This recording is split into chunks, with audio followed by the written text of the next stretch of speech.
1 kilometra löng sprunga sem hefur myndast þarna. Hún svona norðurendin á henni mjög svipuðum stað eða aðeins sunnar en suðurendin var á sprungunni sem gaus þarna í desember.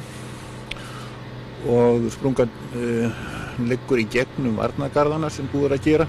Hún svona 100-200 metra, hún lengdist nú meðan við vorum að ljúga. Við fórum í loftið upp úr 8 og horfum á þetta í svona 1,5 tíma, eða tæpa 2 tíma.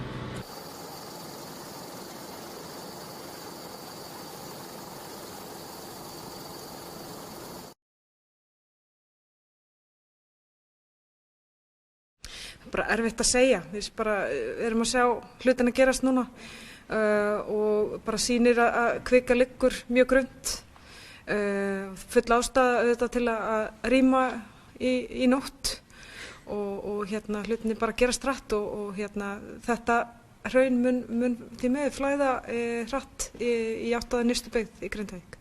Já, við erum að vinna bara með vísindafólki stöðugt mat á ástandinu og erum að skoða hraunflæðislíkön sem verið að teikna upp fyrir okkur og sjá til hvað aðgerð hægt að grípa til þess að verja þá innviði sem gætu þá verið í hættu.